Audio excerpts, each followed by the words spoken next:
mission si tu l'acceptes. Mais en fait, tu n'as pas le choix si tu veux réussir.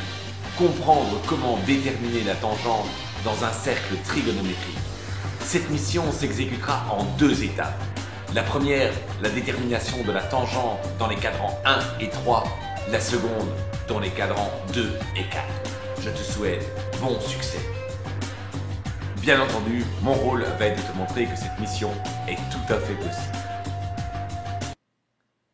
Retrouvons tout d'abord notre angle de 42 degrés, caractérisé par la présence du point M.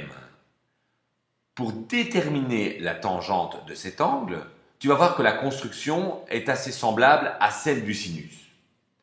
D'abord, tu vas tracer une parallèle à l'axe des ordonnées passant par le point B. La voici. Ensuite, au lieu de projeter directement le point M sur l'axe des ordonnées, tu vas prolonger le segment OM jusqu'au moment où il croise la parallèle que tu viens de tracer, comme ceci. Cela détermine ainsi un point d'intersection qu'on va décider d'appeler T. Évidemment, le nom n'est pas innocent, T est l'initiale de tangente. Comme tu l'avais fait pour les sinus, tu vas projeter orthogonalement ce point T sur l'axe des ordonnées. Tu obtiens ainsi un nouveau point qu'on peut appeler G. Tu détermines ainsi un segment OG, dont, tu l'auras compris, la grandeur représente la tangente de 42 degrés. Bien évidemment, comme pour le sinus, comme pour le cosinus, ce n'est pas tout à fait exact de dire que la tangente, c'est la grandeur. La tangente de 42 degrés, c'est en fait l'ordonnée du point G. Quand on travaille dans le premier cadran, cette ordonnée est positive et donc elle correspond à la grandeur du segment. Mais comme tu vas t'en rendre compte, ce ne sera pas toujours le cas. Pour un angle de 42 degrés, sa tangente vaut donc 0,9.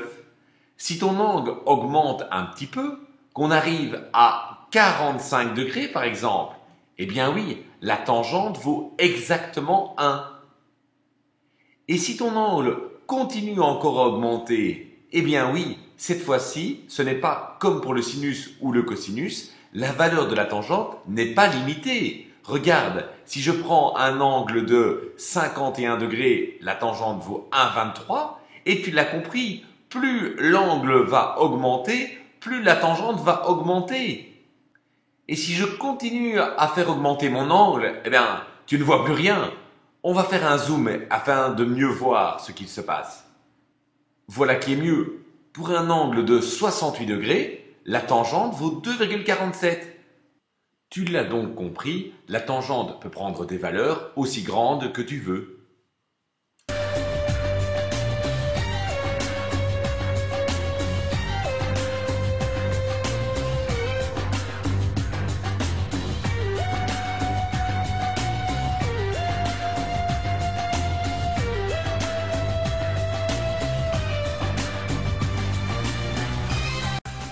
En effet, la tangente de 90 degrés est tout à fait impossible.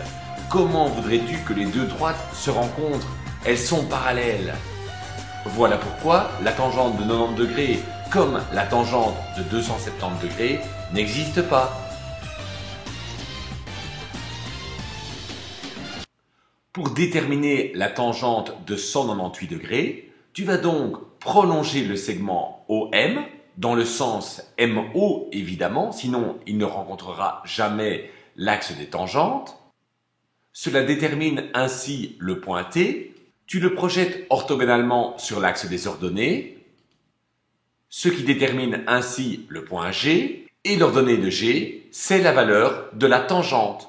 Ainsi donc, la tangente de 198 degrés est égale à 0,32. Constatation immédiate, la tangente de 198 degrés est donc égale à la tangente de 18 degrés. Si tu es arrivé jusqu'ici, la seconde partie de la mission sera un pur plaisir. Déterminer la tangente dans les cadrans 2 et 4. Prenons par exemple un angle de 143 degrés. La seule erreur que tu ne dois pas commettre c'est de déplacer l'axe des tangentes. Je sais que je te l'ai déjà dit, mais c'est l'erreur la plus fréquente dans les copies d'étudiants. Surtout, ne déplace jamais cet axe des tangentes. En faisant les constructions habituelles, tu détermines ainsi la tangente de 143 degrés et tu peux remarquer qu'elle est égale à moins 0,75. J'ai bien dit moins 0,75 puisque, comme tu peux le voir, l'ordonnée de G est négative. Et bien entendu, la tangente de 143 degrés est égale à la tangente de 323 degrés puisqu'il suffit que tu rajoutes 180 degrés.